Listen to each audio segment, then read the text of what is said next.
Nothing is more fun for the whole family than taking a nature walk in the ocean after the sun goes down. Tonight, we got a big gang. The tide is low, and it's a dark night with no moon, and there's no shortage of show and tell opportunities to share with the kids.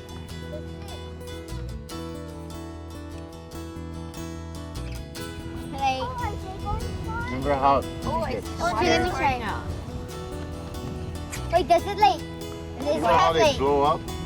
Does it bite? Yeah, it's squishy. I'll try. That's fugu. Fugu. Is that?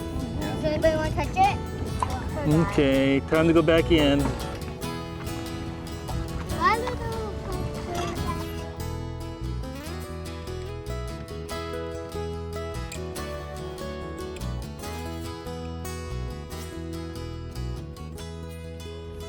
We can't. Whoa. Okay.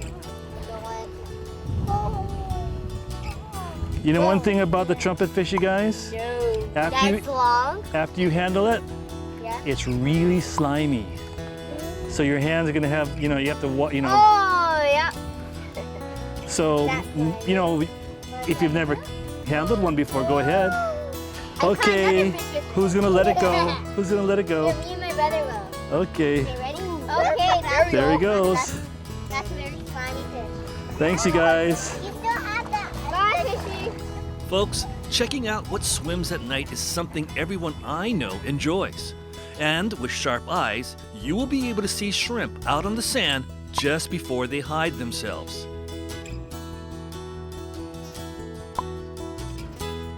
At night, juvenile goatfish, which we call oama, will settle down and change their colors. They can be difficult to see and catch. But few creatures are as good at changing colors as this one. Oh, What is it? yeah. That's Ika. cool. Ooh. What is it? Oh, look, it's changing colors.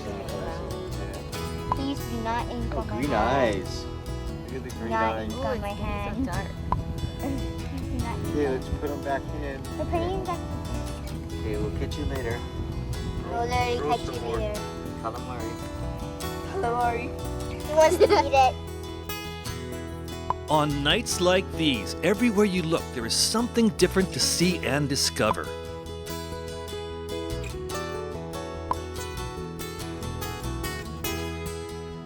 Good job. Moonlight Annie. Uh-oh.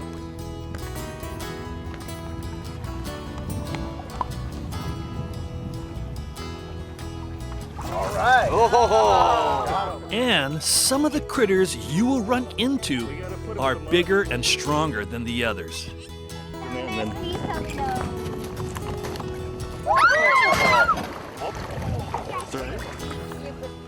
There you go. Got him. Okay. Oh, here. Whoa! Yeah. That feels stinking or so. It sounds like I'm scared. Oh, there's a house. You got him. I stepped it on him. Yeah, he's in there. Just use your hands, bag the net. The reason why I can tell you to do that, it's not my hands. It's right in there. Right there. Whoa! Yes! That's the way.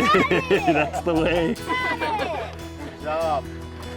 That's finally All right. Good job. Ooh. Come look at the board. The mullet.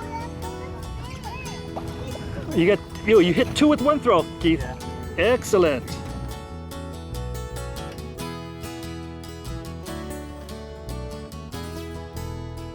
Good going, Keith. Good job. Hey, but there's 12 of us. Go get 10 more. Okay, if we want more mullet, we're gonna have to work at it. Let's jump on the boat.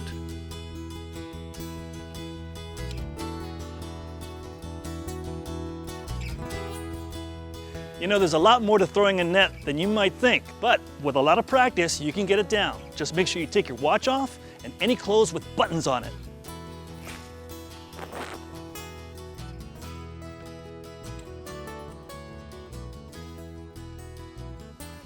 Now today's nets are made with monofilament, which is a big improvement over the linen nets I grew up with. Now if you're shopping for a net, there are a few things you should be thinking about. One is the pound test of the line it's being made with. I've seen them from 15 pounds to 30 pounds. Also the size of the eye. This one is 3 inches. The way you measure the eye is by taking the knots and stretching it like that. And I've seen some of the nets made with eyes as large as 5 inches. Now the more mass the net has, the slower just naturally it's going to sink. So to compensate for that, fishermen will add more weight to their net. Now it's going to cause a little bit of wear and tear on the fisherman because he's going to be carrying a lot more weight, but it makes you much more successful to have a fast sinking net. Another component to this net is how long it is, and that is measured from the center of the net to the lead line. The center of the net is called the pico, and this particular net, the distance from the center radius to the end of the lead line is about 11 feet. Now, the longer the net, the slower it's going to sink. So again, you're going to be adding more weight onto these nets, and that adds up on the fisherman. Always put a floater on your pico, because after you throw your net, you might have a hard time finding it, especially if the water is murky. So this will let you know where the net is. Now let me show you one other thing about the design of this net. At the very last foot, right above the lead, you're going to see that there are 2 layers. On the inside is net mesh with very large eye. And what this acts as is a bag where fish will swim through the big eye, get stopped by the smaller eye, and hopefully certain types of fish will end up in that one little skirt area as if they're in a bag. Now all these things about the net, they're important to know, but none of that's going to guarantee you catching a fish. The only thing that's going to do that is practice.